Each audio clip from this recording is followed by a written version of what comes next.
Imagine a world where Christ followers stepped up and answered his call on their lives. Imagine a world where Christ followers put their faith and trust in God unwaveringly and without qualification.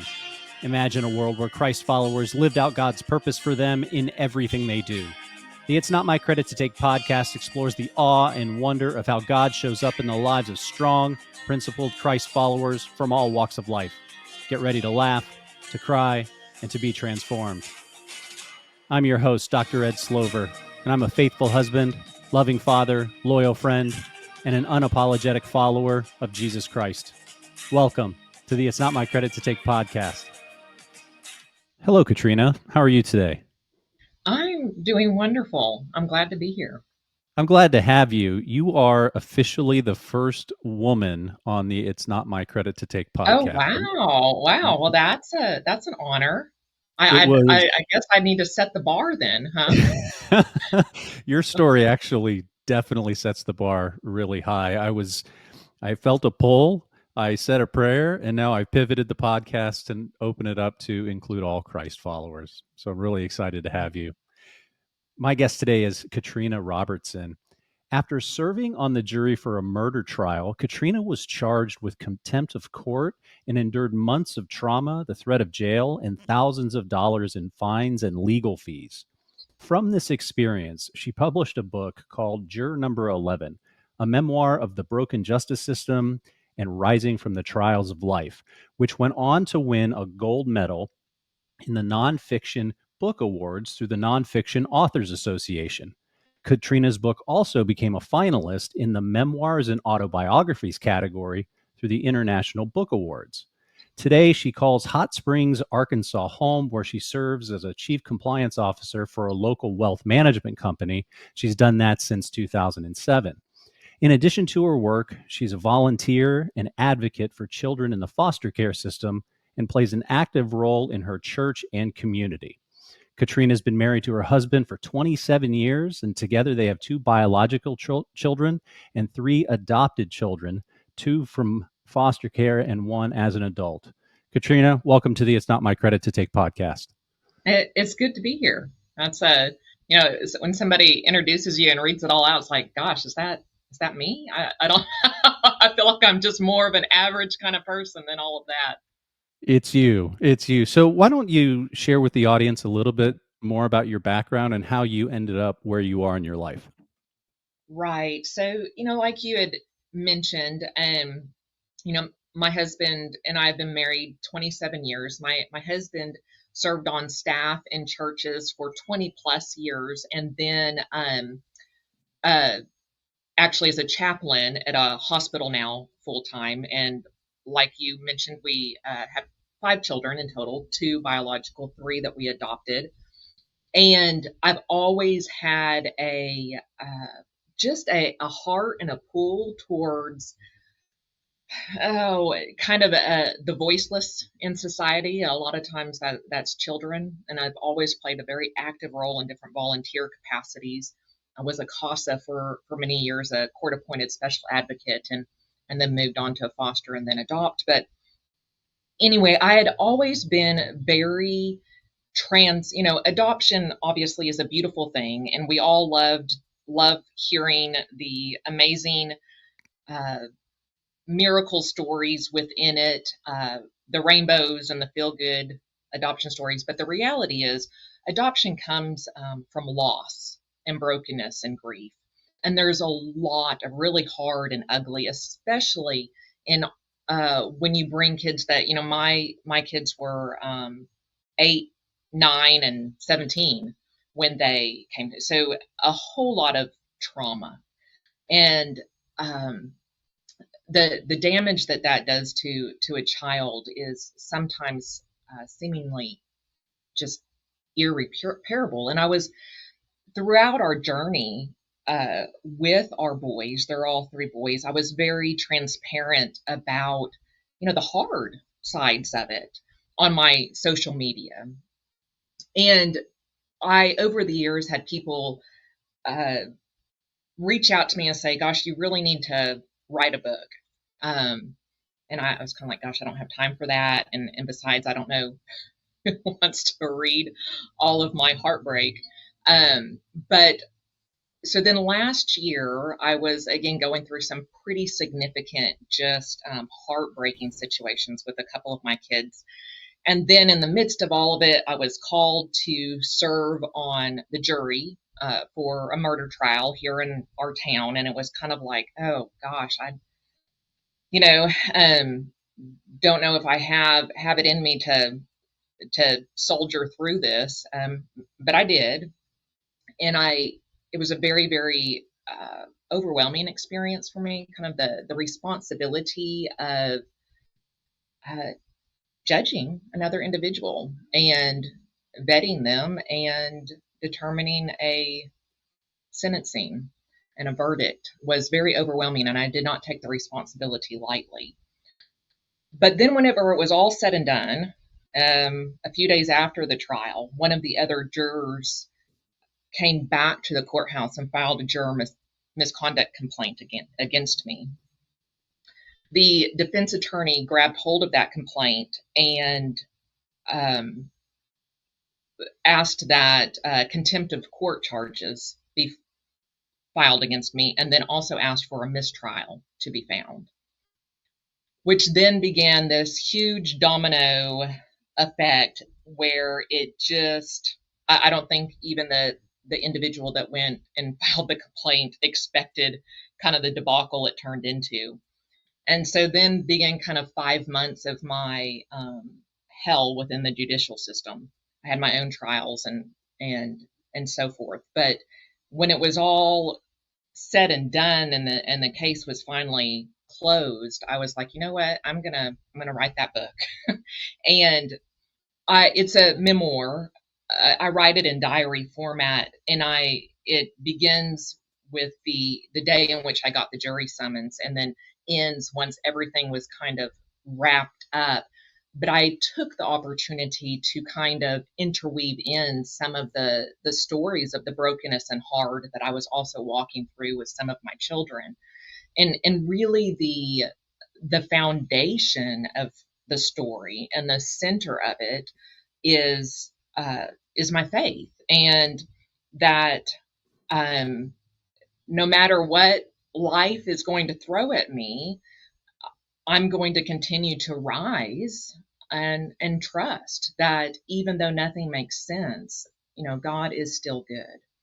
And I was a little bit overwhelmed by I wrote the book just because I wanted to tell my story, but I was a little bit overwhelmed by the response I received of so many people reaching out to me and saying that my story encouraged them.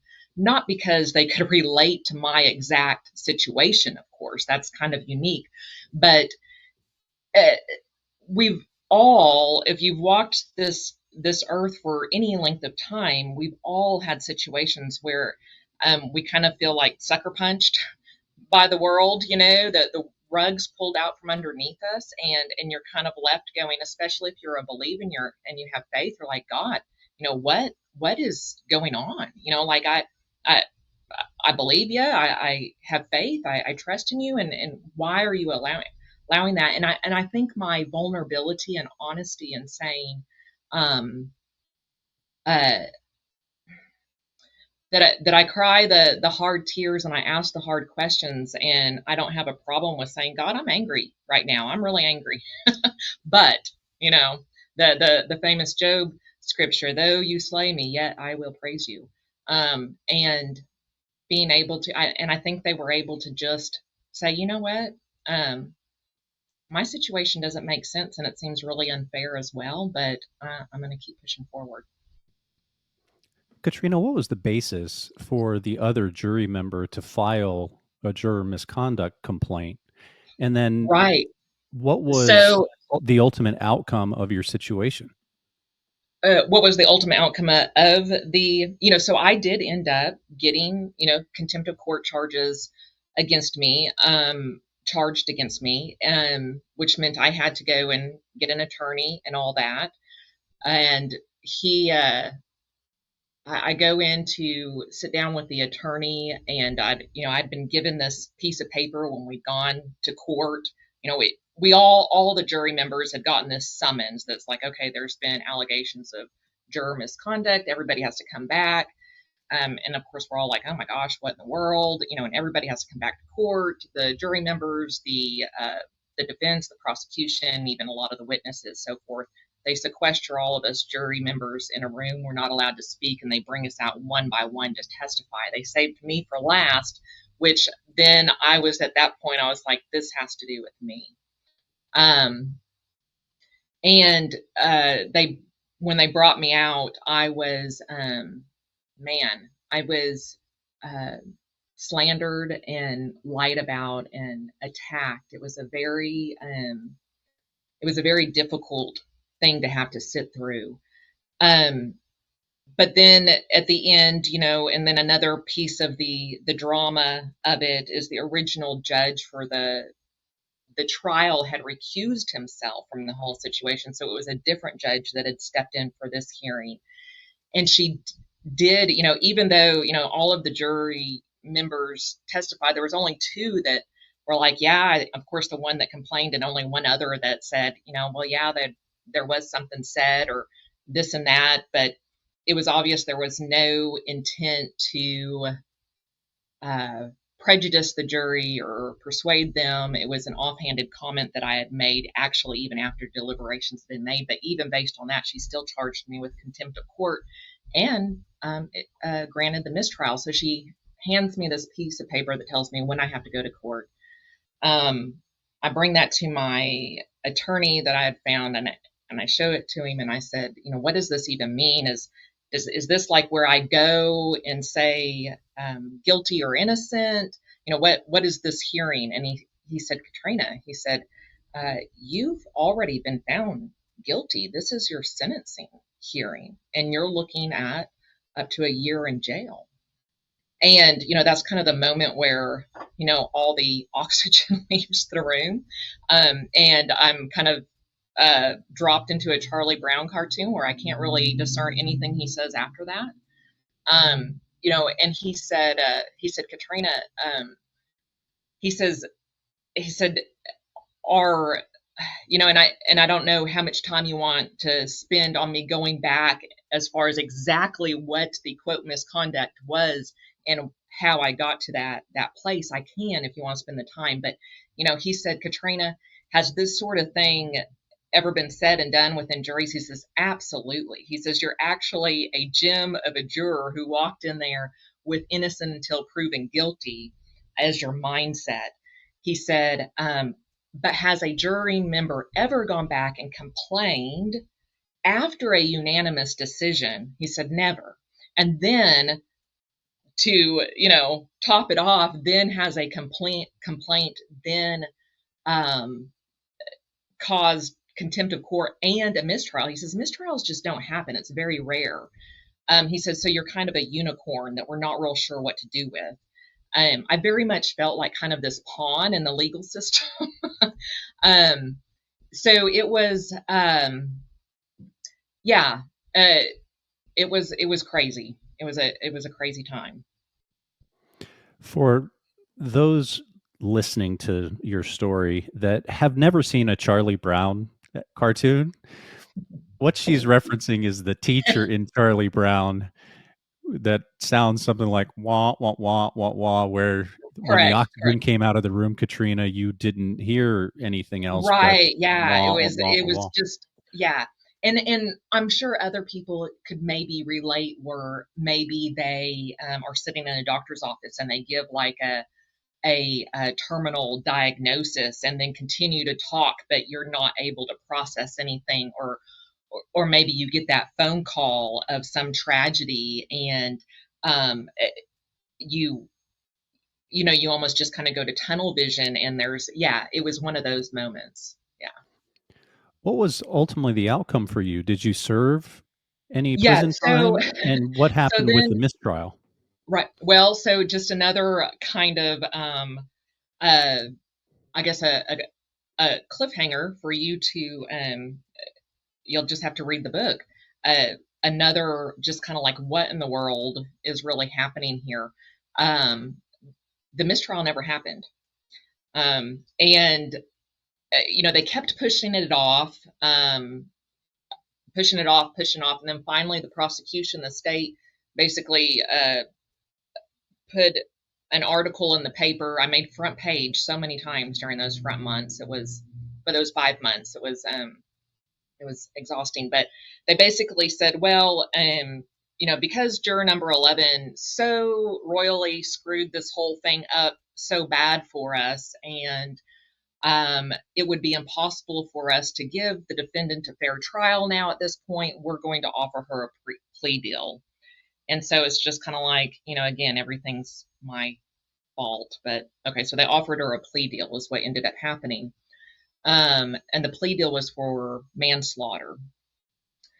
As far as what happened to me, so I eventually had my trial in court, and it was a very, very, the judge had a reputation for being very, very ruthless and biased, and I kind of hoped that would have a different experience. But I did not.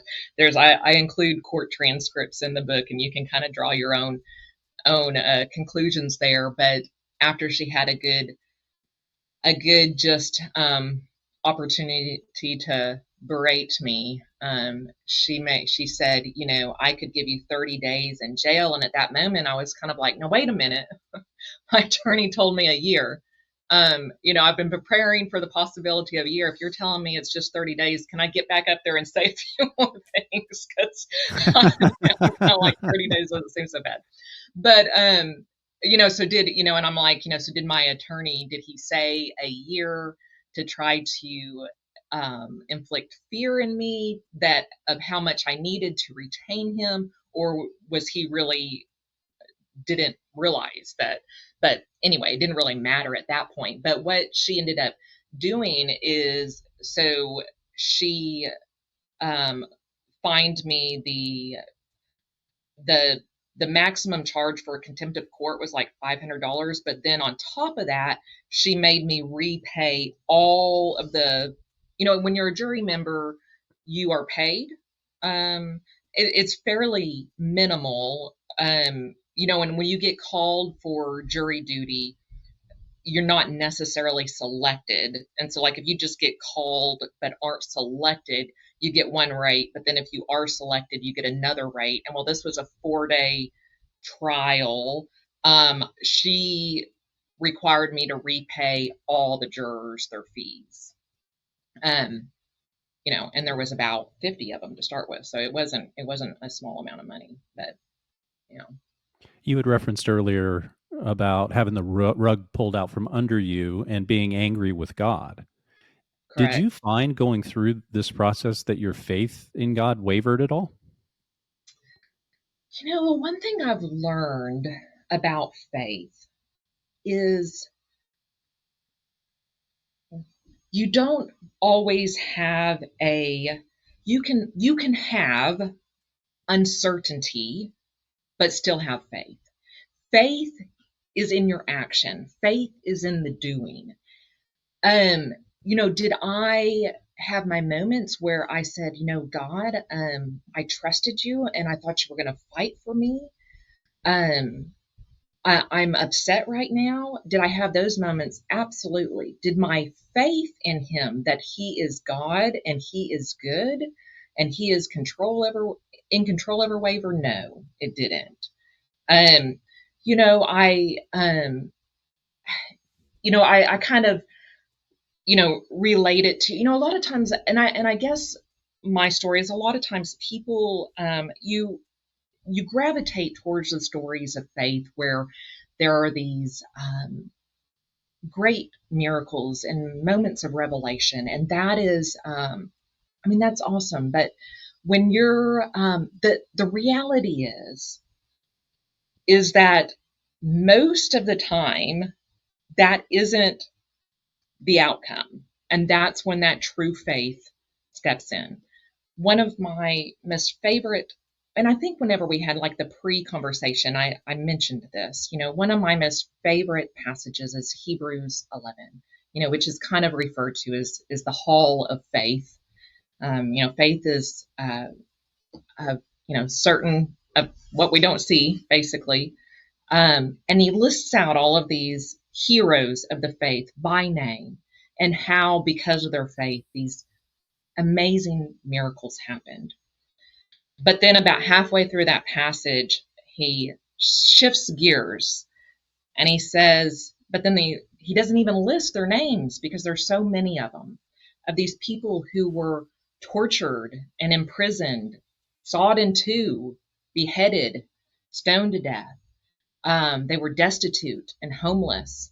And it's like, was their faith any less than those who saw the miracles? No, their faith was not any less. In fact, it says, they did not receive the promises, but yet the world was not worthy of them, because they were the ones that demonstrated that they continued to have hope despite everything around them did not align with the truth in which they stood on and believed. I also think about, John the Baptist. We're familiar with John the Baptist as the one who prepared the way for Christ, right? He was intimately familiar with Jesus and obviously had faith in him. He prepared the way, right? But there came a point when, because of his faith, he wound up in prison. And there's a place in scripture where it says that John sent word, wanted to have word sent to Jesus, and the message that he sent was basically, are you really who you say you are? Are you Jesus? Because it's kind of like, really, why am I in prison? Are you really who you say you are? I've given my life for you, Jesus. And Jesus's response to him was basically, John, I am who I say I am. And whether or not you are miraculously released from prison or not, or if this person lives or this person dies, you don't need to worry about that. And of course, we know the end of the story. John the Baptist was beheaded, and his head served up on a platter. So I think a lot of times Christians, they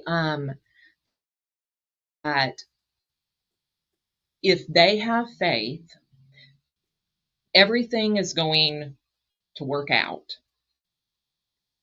And I see that as kind of a faith that it's a faith only if God is doing what you think he should be doing in your life.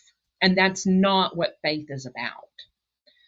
And so it's that, is that, God can handle our laments, our anguish, our despair, our questions. I also go to the story of Job. We know Job's story. It was because of his faith that basically his entire life was decimated. And Job absolutely did not walk through that season with a smile on his face and joy in his heart. He cried out to God saying, God doesn't hear me. God's blocked me. God's out to get me. God has slain me.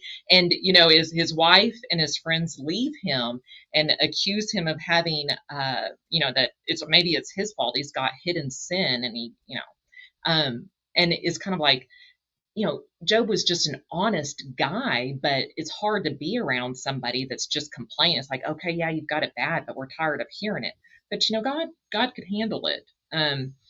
I think sometimes it's more, we think as Christians, we've got to constantly have this like constant attitude of thankfulness and joy, and that by saying, this doesn't make sense and I'm struggling right now, that in some way will be a poor reflection on us and our faith. And so I guess my message and my story is, no, No, it's not. I think God would prefer to hear our laments. You read Psalms, that's pretty much all it is mainly David crying out. Um, Instead, what I think a lot of Christians do is they have nothing uh, positive in the moment to speak to God about, so they just become silent. And I think that silence is kind of becomes the manifestation of their unbelief in God. And and I think it's hold the hope, the ultimate hope is that this life is not all there is, right? You know, our light and momentary troubles are nothing compared to the joy set before us. That joy is not necessarily going to be in this earthly kingdom, right? So that's where our hope and our faith lies. So, I guess the message is, cry your tears, ask your questions, but don't get stuck there. Sit in your ash pile when you have to, but stand up, wipe your face, and say, yet I will praise you. And that's when you rise up. It's an attitude of mind shift. That's so good. That's so good. As you were talking, it's clear that your faith in God didn't waver. So now I'm curious, what's your faith in the judicial system? And Oh what, my goodness. based on your experience, what Well, flaws? first let's just let's just start with it is a system built and ran by man. So let's say that at the beginning. I walked into it with a very much a belief, a naive belief that our judicial system was all about truth and justice. I walked out of it realizing it's more about manipulation and power plays and um just and ultimately I was accused of breaking a rule, and then there was rules all along the way that were used. Um and people have asked me all the time, like, what are your suggestions for improvements within the criminal jury trial system? And I'm like, unfortunately, I don't really have an answer to that, because as long as there are um, prideful, um, arrogant, power hungry men involved, and men, I say that as gender neutral, um, involved in the system, who are looking out for their own interests rather than necessarily the um, uh, pursuing of truth and justice. It doesn't matter what rules you put in place. They're going to find ways in which to use those rules to manipulate the system. That's just one of the, we're in a fallen and broken world, so yeah, I Katrina, don't have a lot. So yeah, if you find yourself in the system, good attorney. That's the only advice I have for you. Good attorney. were you angry with the juror that made the formal complaint against you? Well, so that's, I mean, obviously, yeah, that I'm like, that was a little irritating. Absolutely. Um, this juror and I did not see eye to eye during deliberations. And, there was part of me that felt like, maybe she went down there to file the complaint simply to um, make a statement to me, because we didn't necessarily agree on, um, how the outcome of the case should go. But I I don't think that she really intended it to all derail in the manner in which it did. Of course, at the end, she ended up being summoned to come back as well, so that she could be cross-examined. And my attorney was cross-examining her, and was like, why didn't you say something during the trial. Why wait several days later? Why wasn't it addressed at that time? And she said, well, it was going to be all of them against me, and I didn't want to be viewed as a tattletale. I'm like, oh my gosh, well, here we are. But for lack of, it maybe sounding a little, using a political term and sounding a little condescending, but only way I can kind of say it is I think she was, kind of like one of the Karens of the jury, the mask police, if you will, of, it's like you have, one of those rule followers to where, again, rules are there to, pursue justice, but when not used appropriately, it completely miss the point of the rule. So I I think she was just kind of like one of those, like the just wanted to complain about somebody. I don't, so do I hold any animosity towards her at this point? No, I don't. I think she kind of ended up in a real uncomfortable situation herself and didn't realize it would go that way. It kind of an analogy that I've used as far as like, the rule following. Um, I relate it to, like school zones. You've got 25-mile an hour or sometimes 20-mile an hour speed limits. I mean, obviously that's there because you've got children that may not be paying attention and you need to go slower in those zones. That's there to protect the kids. But if you are so focused on that rule that you're staring at your speedometer the entire time to make sure you don't go a hair over 20 miles an hour, that you in fact do run over a child, um, your defense that I was following the rule is a little bit ludicrous. You see what I'm saying? It's like, okay, you've missed the whole point here. So anyway. It's an interesting dynamic, Katrina, because you mentioned that the juror that filed the complaint against you, the two of you didn't see eye to eye, and yet there was a unanimous verdict. How Right. did how did that play out? Well, so that's another thing where I just uh, I realized the power of kind of herd mentality and groupthink in uh, a jury room. So the charge was first degree murder was the charge. When we all went back to deliberations and began kind of just randomly in an unorganized fashion began discussing different aspects of the case and different testimony and evidence and that kind of thing, I interrupted and I said, before we go down this path any further, let's all just take a vote to see where we all stand, to see, I mean, how much arguing or discussion we even need to have. And so we took a vote, and it was um, 9 for guilty on first degree murder and 3 not guilty, myself being one of the not guilty. Um, and the woman who filed the complaint was one of the ones that was on the guilty, and very strongly on the guilty.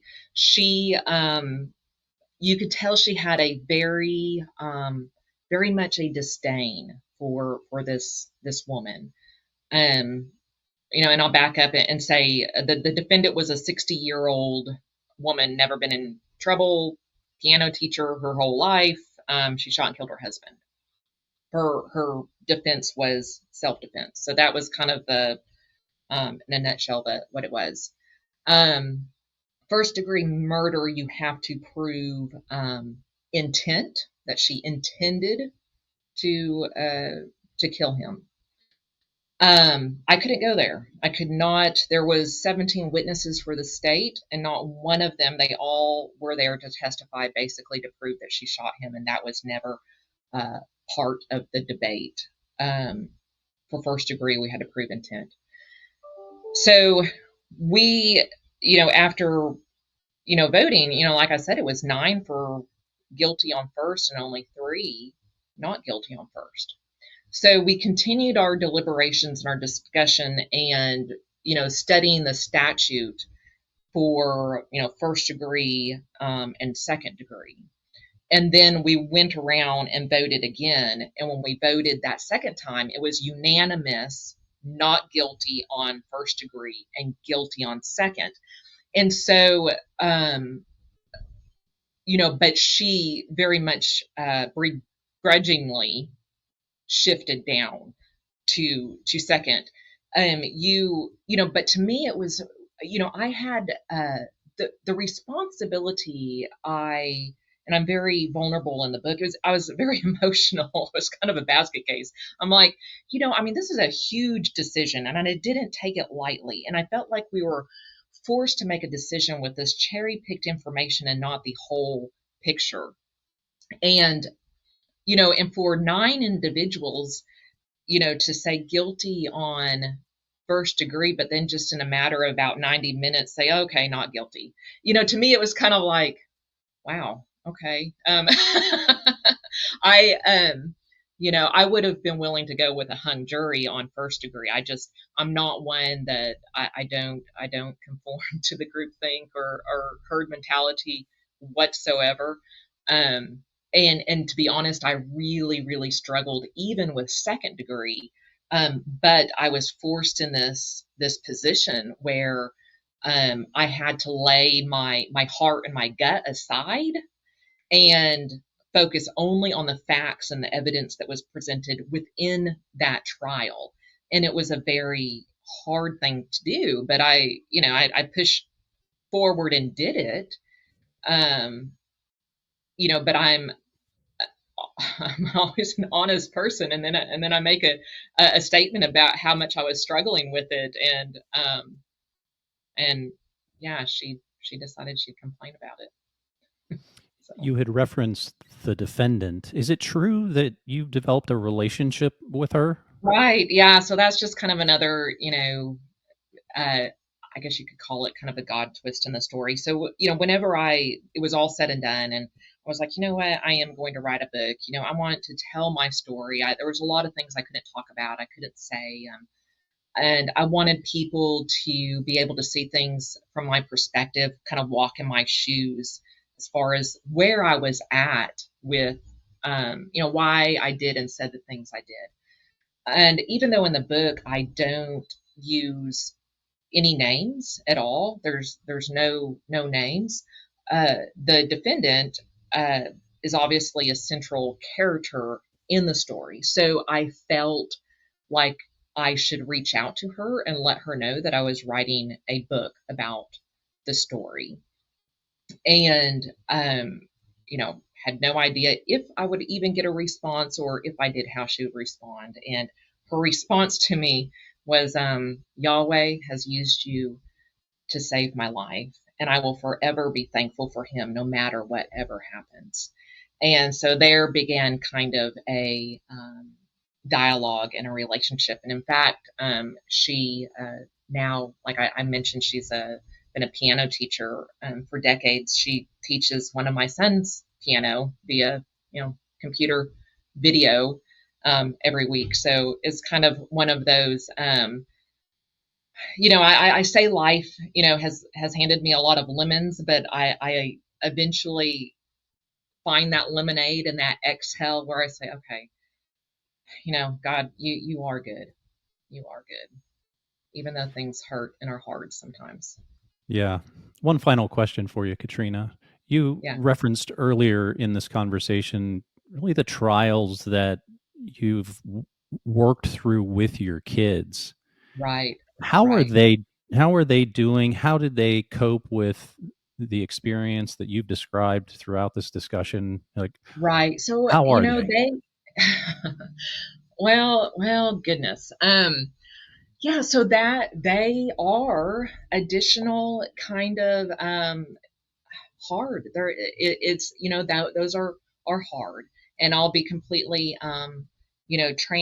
transparent and vulnerable here again. So one of them he is severely disabled. And I literally nearly physically killed myself trying to make a normal life for him within a family and the community. And that all came to kind of a nightmarish end, with us having to relinquish him to a facility. And he now resides at a facility, and there I was in the midst of that during this season, and I have some pretty vulnerable parts of the book where I talk about that, but uh,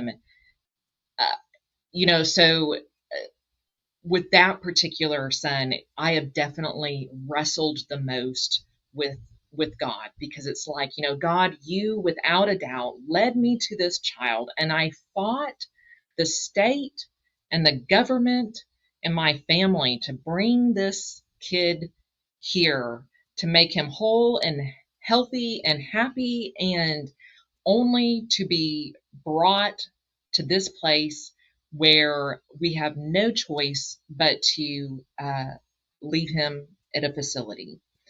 And I mean, just kind of an ache in your bones, kind of devastation. And probably about, he'd been there for about 9 months or so. And the facility was having a talent show where the residents were putting on a talent show. And so I went, it's about a 2 hour drive from where we're at. So unfortunately not able to go there super often to visit. We talk every week, but I go, he wanted me to come to this talent show. So I come and I get there, and well, he, spots me, says a quick hello, but then scurries off to be with his peers and stuff. And then we go into the auditorium, and I save him a seat, but he had no interest in sitting next to me. He wanted to be in the front row with all of his buddies. And I sat in the back of that auditorium, while he, he's a very charismatic kid. I mean, he's 20 now, but think of level of maybe about a 4 to 5 year old. As he, hooped and hollered and cheered his peers on. And then he got up there for his little part in the talent show where he's saying, "How great is our God?"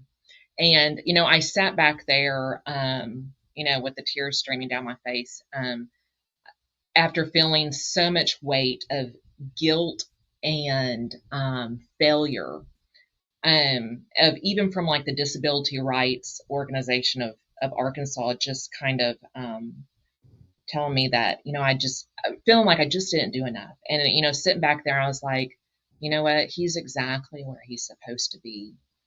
And I don't know what the outcome would have been had I not stepped in. I don't know. But so that's one. The other one has been, he is 19. He's my youngest. And it's been a ride with that one.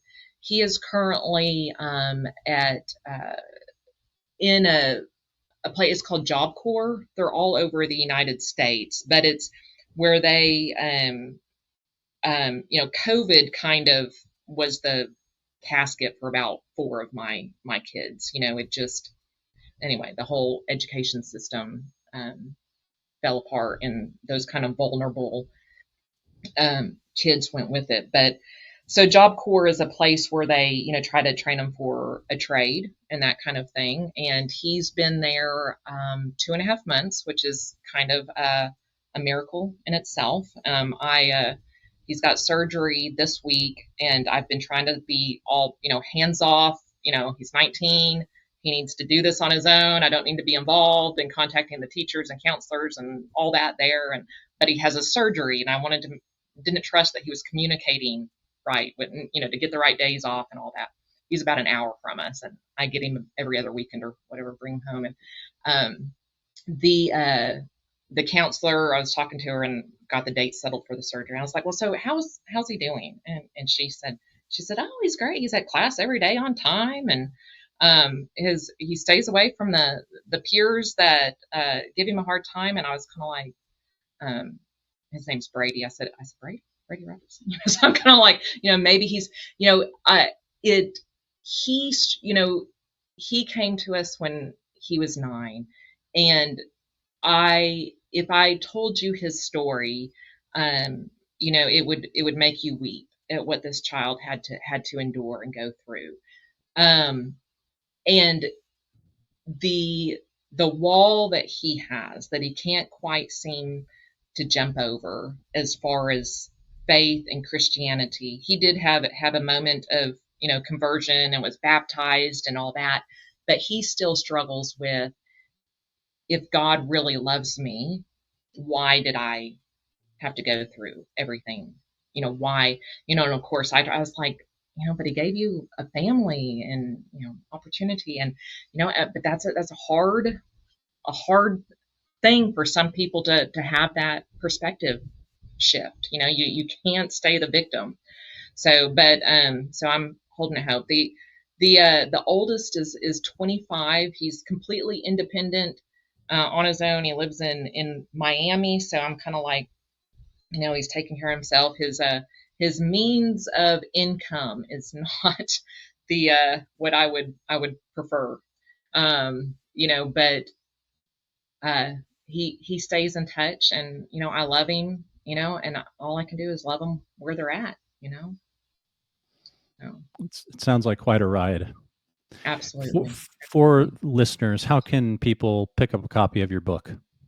Amazon's the easiest place. If you search Juror #11, it'd probably come up. But the subtitle is A Memoir of the Broken Justice System and Rising Through the Trials of Life.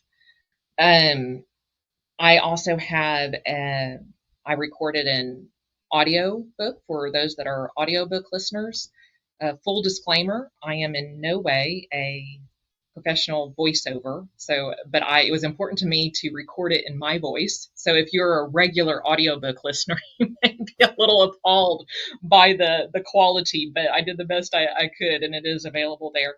I've got a website. It's KatrinaLRobertson.com. You can contact me through there as well. So wonderful.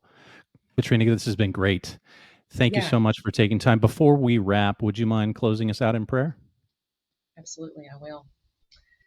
Heavenly Father, Lord, I thank you for this opportunity, Lord, and I pray for whoever it is that's listening out there to this episode, Lord, that they would cling to you even when nothing around them makes sense, Father, that they would hold on to that hope that you do indeed love us, that you do care for us, and you do want the best for us. But this life is so temporary, Father. Lord, I pray that they would be able to just get a glimpse of that hope, and that they would hold on to it. And despite when the emotions are hard and seem so real, that they would instead choose to stand on the truth of your word, even when the circumstances and emotions tell them differently, Father. It's in your name I pray. Amen. Amen. Thank you again, Katrina. I've really enjoyed this conversation. Yeah, me too. Me too. God bless. You can contact the show at itsnotmycredittotake.com. We'd love to hear from you. God bless.